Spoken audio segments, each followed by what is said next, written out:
안녕하세요. 길에게 길을 묻다 하봉길 형입니다. 오늘은 성경에 관련된 얘기를 좀 나눠보려고 합니다. 우리가 태초에 하나님이 천지를 창조하실 때 인간을 만들고 인간들을 에덴 동산으로 안내를 했죠. 그래서 에덴 동산에서 인간들이 살 수 있게 하면서 하나님이 얘기하기를 동산 중앙에 있는 나무 중에 생명을 알게 하는 나무가 있고 선악을 알게 하는 나무가 있는데 이 열매를 너희들은 따먹으면 안 된다. 그래서 선악을 알게 하는 나무를 따먹지 못하게 했죠. 그런데 성경 속의 얘기에 보면 사탄이라고 하는 뱀이 나타나서 인간들을 꼬드기죠. 그래서 이걸 먹고 나면 눈이 밝아져서 하나님같이 될 것이다. 그러니까 이 열매를 따먹어라. 그래서 인간들이 선악을 알게 하는 열매를 따먹어요. 그걸 이제 우리가 아는 얘기 선악과죠. 선악과를 따먹고 난 다음에 눈이 밝아져서 자신들의 벗었음을 두려워하여 숨었더라. 이렇게 이제 나오는 구절이 있는데요. 그리고 이제 하나님이 아담과 하와를 부르죠. 찾으면서 아담아 아담아 네가 어디 있느냐 하고 부르니까 아담이 이제 숲에 숨어 있다가 이제 하나님한테 대답을 합니다. 내가 벗었음으로 두려워하여 숨었나이다. 이렇게 얘기를 하니까 하나님이 누가 너의 벗었음을 내게 구하였느냐 이렇게 이제 다시 묻죠. 그런 질문 속에 이제 얘기 쭉 나오는 스토리가 이제 선악을 알게 하는 나무를 인간이 따먹었던 얘기들에 대한 이제 스토리가 쭉 나와요. 근데 이 성경에서 무엇을 얘기하려고 선악과 얘기를 했을까? 이걸 한번 오늘 좀 얘기를 나눠보려고 합니다. 성경에서는 선악과 얘기들을 기독교나 또는 종교에서 얘기할 때 인간의 원죄, 최초의 범죄는 선악과를 따먹은 죄다. 그러니까 선악과를 따먹었던 그 행위가 죄였다. 이렇게 해석을 하는 분들이 많은데 성경에서 얘기하고 싶은 선악과를 따먹은 행위에 대한 그런 얘기들은 어떤 얘기냐면 너희가 선악을 구분하는 것 자체가 벌써 너희들에게는 그 선과 악이라는 개념이 생기게 하는 행위가 너희들이 구분지은 행위가 그때부터 시작된 거다라는 얘기를 하고 싶었던 거거든요. 그런데 그 일반 종교에서 얘기할 때는 인간이 선악과를 따먹은 행위가 범죄 행위다. 그래서 하나님으로부터 저주를 받고 하나님으로부터 쫓겨났다. 이렇게 이제 몰아간단 말이에요. 근데 실제로 하나님이 천지를 창조하고 인간을 만들 때는 인간들에게 너희들이 무조건 행복하기를 바라는 마음에서 내린 명령이 있어요. 생육하고 번성하여 땅에 충만하라. 그게 인간에게 내린 유일한 명령이에요. 생육하고 번성하여 땅에 충만하고 그냥 그저 행복하게 잘 살아라 하고 만들어놨는데 인간들이 선악과라고 하는 그 선악을 스스로 구별하기 시작하면서 선악과를 따먹으면서 그때부터 선악이라고 하는 구별을 짓기 시작할 때부터 인간들에게는 죄의 개념이 그때 생긴 거예요. 성경이 얘기하고 싶은 거는 그 얘기를 하고 싶은 거죠. 죄라는 것은 원래부터 없었는데 너희들이 구분 짓기 시작한 때부터 죄가 생긴 거다. 그게 팩트거든요. 그런데 해석을 달리하면 또 인간이 처음에 선악과를 따먹은 행위 자체가 첫 범죄 행위다. 그때부터 죄가 첫 번째 죄가 선악과를 따먹은 죄이기 때문에 선악과를 따먹는 것이 인간에게는 그 범죄에서는 용서받을 수 없는 범죄를 저질렀고 그때부터 인간들은 원죄를 가진 인간이 됐다. 그거 다 좀 심한 말로 하면 개소리예요. 인간은 인간 스스로 선과 악을 구분짓기 시작한 존재예요. 하나님이라고 하는 창조주가 이거는 선이고 이건 악이다라고 구분지은 적은 한 번도 없어요. 지금도 하나님이라고 하는 창조주는 지금도 인간들을 대할 때 너는 착한 놈, 너는 나쁜 놈 이렇게 구분짓지 않아요. 그리고 이건 좋은 건 나쁜 거 구분짓지도 않아요. 구분이 없는 상태, 그게 하늘이 만든 초기 창조 상태의 원 상태예요. 그게 가장 완벽한 상태인 거죠. 구분이 없는 상태. 근데 인간들이 구분을 하기 시작하는 거예요.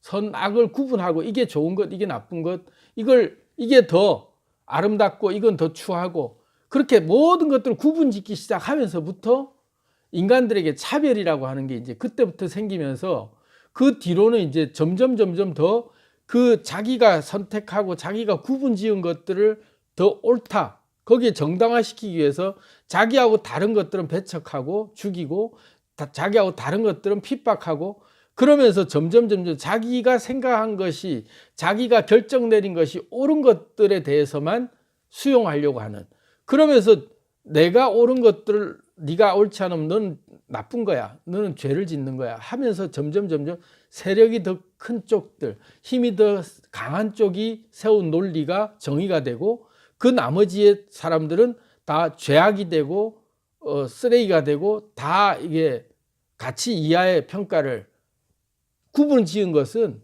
승자들 또는 힘 있는 자들, 그런 사람들이 내세운 정의의 논리에 따라서 이렇게 호불호가 갈리는 거예요. 이건 좋은 것, 이건 나쁜 것, 이거는 내가 좋아하는 것, 이건 싫어하는 것, 이렇게 나뉘는 그 개념 자체가 힘 있는 자들이 만들어 놓은 어떤 그 기준에 따라서, 그 기준이라고 하는 선악의 기준이라고 하는 분별심의 기준이, 그런 사회적 규범이라든지 힘 있는 자들이 다 만든 거거든요. 그런 것들에 의해서 정리된 것들을 우리는 따라가면서 수업받고 길들여지다 보니까 어느새 익숙해져 있는 거예요. 근데 최초의 천지 창조 시대로 다시 돌아가 하나님이 바라는, 창조주가 바라는 원래의 인간 본연의 모습의 자세는 뭐냐면 죄를 구별짓지 않는 것, 이게 옳다 그르다를 판별하고 너희 스스로 분별심을 갖지 않는 것 자체가 가장 완벽한 자연 상태다. 그게 행복의 근원으로 돌아가는 길이다. 그걸 가르쳐 주고 싶은 게 성경의 얘기라는 거예요. 그런데 우리는 그렇게 안 받아들이죠. 우리는 죄를 지은 인간이고 우리의 원죄를 사함받기 위해서는 어떤 행위를 해야 되고 막 그렇게 이제 하는데, 그거 싹 덜어내고 나면 그 분별심 자체가 없어지는 것이 진짜 진리를 찾는 길이고 진짜 평화를 누리는 것이고 창조주가 원하는 마음이구나. 이 상태로 돌아가는 거예요. 그리고 우주의 에너지가 하나님이라고 하는 창조주의 그 에너지, 창조주의 능력과 우주의 에너지는 같은 말인데, 우주의 에너지도 착한 놈 나쁜 놈을 구별하지 않는다고 제가 지난번 영상에도 올려놨는데, 실제로 그렇잖아요. 나쁜 놈한테는 순둥오시게 공기도 안 주고 안 하잖아요. 나쁜 놈 좋은 놈 상관없이 똑같이 햇볕 내려주고 공기 똑같이 마시고, 모든 것들이, 자연은 똑같이 누구에게도 구별하지 않고 차별하지 않고 그냥 있는 그대로 누구에게든지 그냥 다 통용되는 거예요. 그리고 제일 강한 사람도 그런 거 구별하지 않고 사는 사람이 제일 센 사람이죠. 그 정도로 힘을 갖춘 사람이라는 얘기는 그 정도로 모든 것들을 다 수용할 수 있는 사람이 최고로 아량이 넓고 그 사람에게 가면 단호가 내리죠. 그런 것처럼 자연의 속성을 닮는 만큼이 우리가 그만큼 평안해지는 건데, 우리가 그 자꾸 인생살이에서 힘들어지는 이유는 또 이제 다시 또 다른 얘기로 돌아오자면, 우리가 뭔가 착한 일을 하고 남이 기뻐하는 일을 해야 하나님이 기뻐할 거다, 이런 논리 속에서 우리는 교육을 또 받아왔어요. 지금 기독교 쪽에서 권위를 많이 잃어가고 있고, 기독교의 종교인들의 존경도 이런 걸 따지면 기독교가 제일 낮죠. 왜 그러냐면 이 율법이라고 하는 것들이 어느새, 사실은 기독교가 종교개혁을 일으키고 막 뭔가 천주교와 어떤 그 잘못된 그걸 프로테스탄트라고 개혁을 하고 나왔다고 했어도 기득권이 되면서 어느새 자기 스스로 타락의 길을 간 거거든요.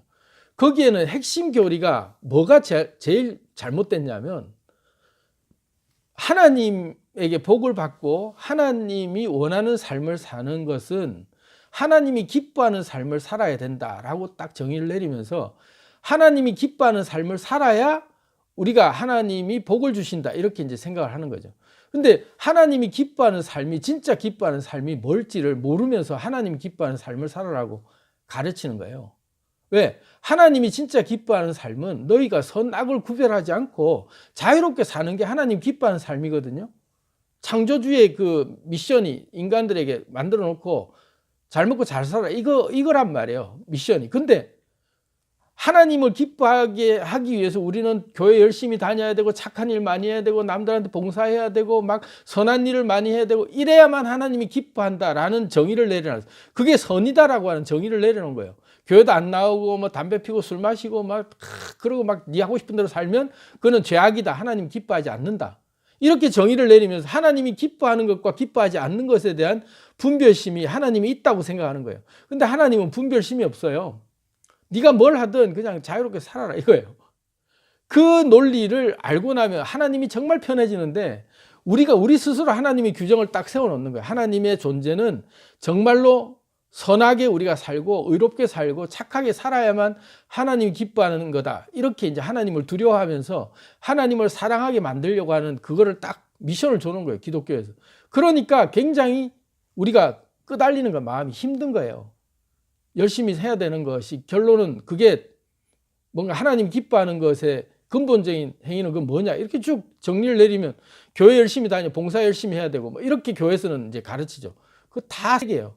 그렇게 할 필요 없어요. 어떤 부모가 자식한테 효도를 요구하는 부모가 자식을 낳아놓고 물론 그런 부모가 있어요. 근데 대부분의 부모들은 자식에게 바라는 최고의 미션이 뭘까요? 부모들은 자식에게 바라는 최고의 미션은 네가 행복하라예요. 네가 행복한 모습을 보는 게 부모에게는 최고의 기쁨이고 최고의 효도예요.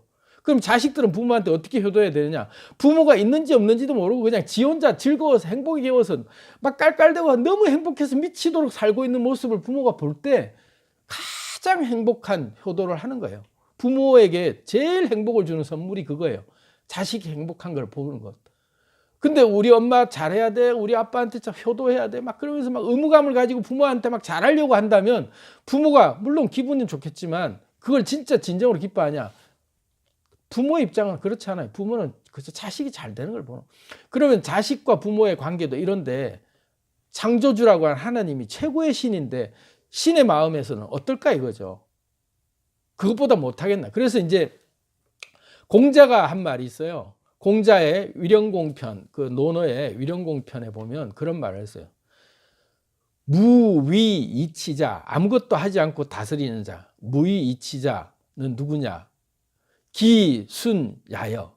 그 사람은 순임금이다. 뭐 이러면서 이제 위령공편에 쭉 나오는 게 있어요. 그러니까 아무것도 하지 않고 다스리는 사람이 최고의 임금인데 그 임금이 누군지 봤더니 자기가 생각할 때는 순임금, 요순임금 시대라고 하는 중국 시대에 중국에 요순 시대가 있었는데 요임금과 순임금 시대가 가장 태평천하를 이뤘던 시대인데 그때 순임금이 아닌가 생각한다. 그럼 그 순임금은 어떻게 세상을 다스렸길래 그렇게 최고의 임금이 아무것도 하지 않고 다스리는 그런 임금이 될 수 있었느냐? 순임금은 그저 정남쪽을 향해서 앉아서 바른 자세로 앉아서 그저 자기 위치, 임금의 자리에 앉아 있었을 뿐이다.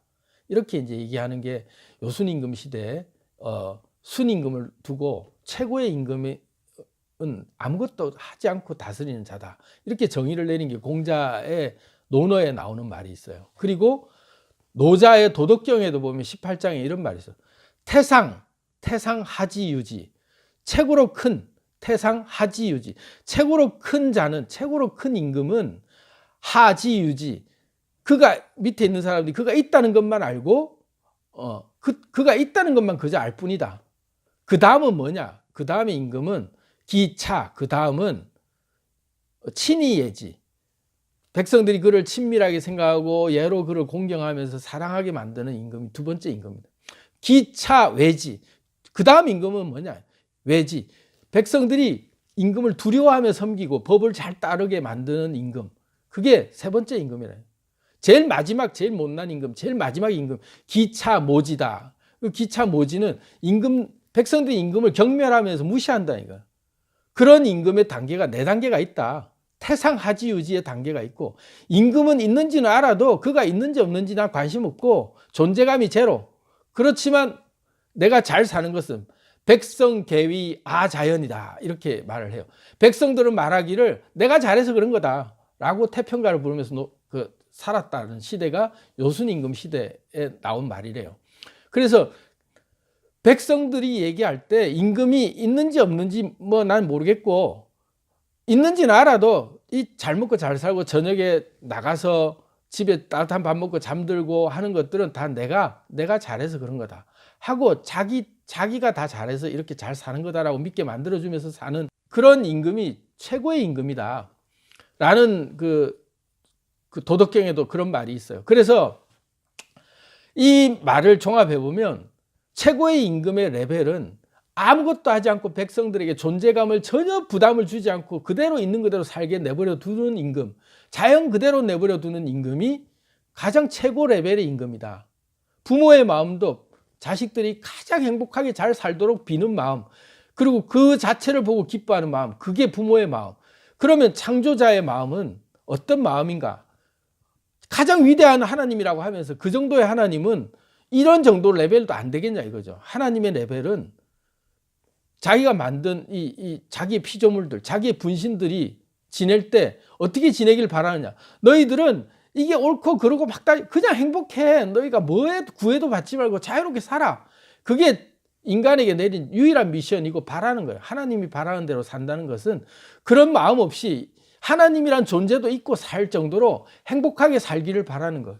그게 태초에 하나님이 우리에게 만들어준 본연의 미션이라는 거죠. 그래서 막 경외하면서 찬양하고 하나님 영광을 위해서 살아야겠다 이렇게 사는 삶을 살기도 바라지도 않고 또 무섭게 막 내가 잘못하면 너 벌 주고 막 너는 막 지옥 보내고 천국 보내고 상 주고 이게 아니라 또 하나님 무시하면서 완전히 그냥 개독이고 어쩌고 막 그러면서 하나님을 개쓰레기 취급하도록 만드는 단계가 아니라 그냥 있는지 없는지도 모르게 살도록 내버려주는 존재 자체가 하늘의 도라는 거죠. 하늘의 그 원리가 그렇다. 그래서 우리는 자유해야 된다라는 얘기를 하는 거예요. 그래서 선악과 얘기를 할 때 누가 너의 벗었음을 내게 고하였느냐.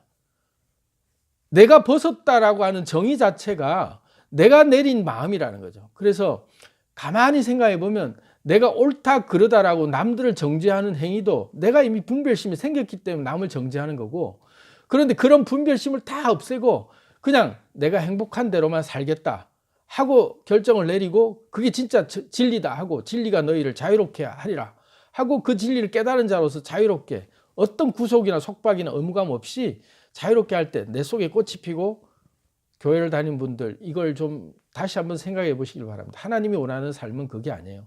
하나님의 원하는 삶은 여러분들이 행복하기를 바라는 것, 그 이상 이하 아무것도 없어요. 어떤 그 율법이나 어떤 속박이나 어떤 의무감이나 어떤 행위로도 하나님을 기쁘게 하겠다는 생각도 다 버리고 그냥 네 행복한 것만 찾아서 오로지 행복하라. 그렇게만 살면 하나님이 기뻐하는 삶이다. 여러분들도 그런 삶을 살아보시기 바랍니다.